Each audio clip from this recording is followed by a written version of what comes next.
नमस्कार। विशेषच्या या भागामध्ये आपल्या सगळ्यांचं स्वागत। मी प्रसाद काथे। तनिषा भिसे मृत्यू प्रकरणामध्ये पुण्याच्या दीनानाथ मंगेशकर रुग्णालयाच्या कामकाजावर ठपका ठेवण्यात आलाय। यामुळे वैद्यकीय विश्व हादरून गेलंय। रुग्णालयाच्या वतीने सरकारी चौकशी समितीचे प्राथमिक निष्कर्ष नाकारले गेले असले तरी यामुळे अनेक नव्याने बाबी उघडकीस आल्या आहेत।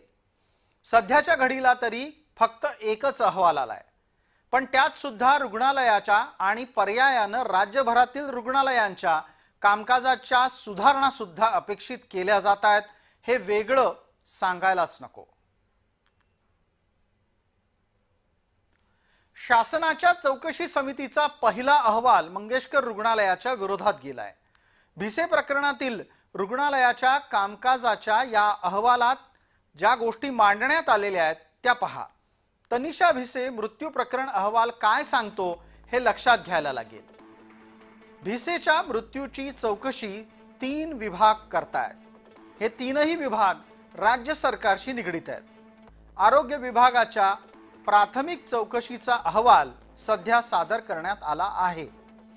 या व्यतिरिक्त धर्मादाय आयुक्त आणि माता मृत्यू अन्वेषण अहवाल येणं अद्याप बाकी आहे। आरोग्य विभागाच्या अहवालामध्ये मंगेशकर रुग्णालय दोषी ठरवण्यात आलं आहे। डॉक्टर सुश्रुत घैसास यांच्याबरोबरच डॉक्टर रुचिका कांबळे, श्रीमती रसिका सावंत यांनी तनिषाची तपासणी केली होती। डॉक्टर शिल्पा कलानी यांनी गरोदरपणातील गुंतागुंत आणि उपचाराच्या खर्चाची माहिती तनिषाला दिली होती। नातेवाईकांनी रुग्णालयात रुग्ण दाखल करून घेण्याचा आग्रह धरला। पैशाची सोय करतोय असं भिसे कुटुंबीय म्हणाले। धर्मादाय रुग्णालयानं तातडीने रुग्णाला दाखल करणं गरजेचं होतं अशी अपेक्षा अहवाल व्यक्त करतो, मात्र तसं झालेलं नाही हे सुद्धा अहवालानं नमूद केलेलं आहे। डॉक्टर धनंजय केळकर यांनी या प्रकरणात काय वक्तव्य केलंय ते पहा। शासनाने त्याच्याकरता मॅटर्नल मॉर्टॅलिटी म्हणून काल कॉर्पोरेशनमध्ये की आईच्या मृत्यूला जबाबदार कोण अशी मीटिंग कालच कॉर्पोरेशनमध्ये झाली। आपल्याला तिथून त्याचा अहवाल मिळेल। म्हणजे मी म्हणण्यापेक्षा डायरेक्ट शासनानेच म्हणणं जास्त चांगलं आहे। याच्या मृत्यूशी याचा कोणाचा काही संबंध नाही। दरम्यान या संपूर्ण प्रकरणामध्ये कळीचा मुद्दा ठरला तो म्हणजे तनिषानं रुग्णालयात पोहोचल्यानंतर वाट पाहणं। तनिषाच्या वाट पाहावं लागल्याच्या प्रकरणामध्ये महिला आयोगाचं म्हणणं असं आहे की जर तिला वाट पाहायला लागली नसती तर तिचा मृत्यू झालाच नसता। प्रत्यक्षात कोणत्याही रुग्णाचा मृत्यू का होतो हे डॉक्टरांव्यतिरिक्त कोणी सांगू शकत नाही। महिला आयोगाच्या अध्यक्षा डॉक्टर नाहीयेत, पण त्यांनी तसा निष्कर्ष काढलाय आणि या प्रकरणामध्ये रुग्णालयानं हा निष्कर्ष फेटाळला आहे। तब्बल 5.5 तास पेशंट हॉस्पिटलमध्ये असताना पेशंटला खूप मोठ्या प्रमाणात रक्तस्राव होत असताना सुद्धा कोणतेही प्राथमिक उपचार हॉस्पिटलकडून झालेले नाही।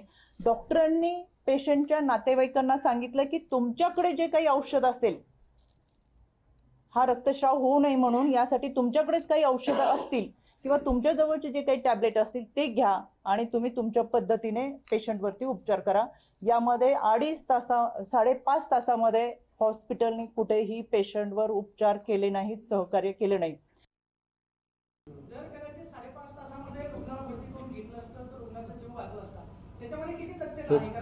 ह्याच्यात तथ्य नाहीये, म्हणूनच मॅटर्नल मॉर्टॅलिटी कमिटीची मीटिंग काल कॉर्पोरेशनला झाली।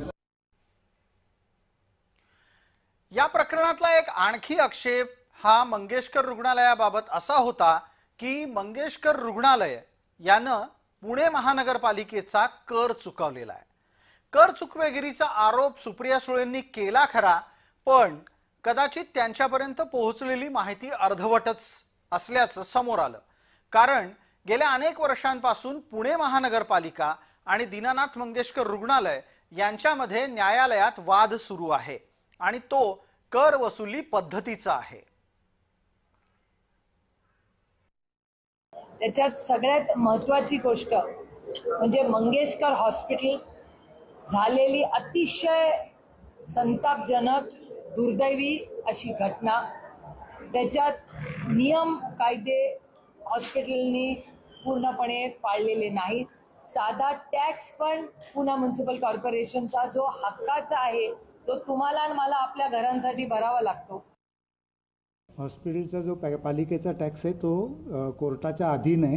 हॉस्पिटलचा कॉर्पोरेशनचा एकही रुपया आम्ही थकवलेला नाही. आम्ही जे पैसे भरतो ते कोर्टामध्ये भरतो. त्यांचं जे टॅक्स आकारण्याची जी प्रथा आहे ती त्यांनी कमर्शियल केली आणि त्याला आम्ही कोर्टामध्ये चॅलेंज केलं आहे.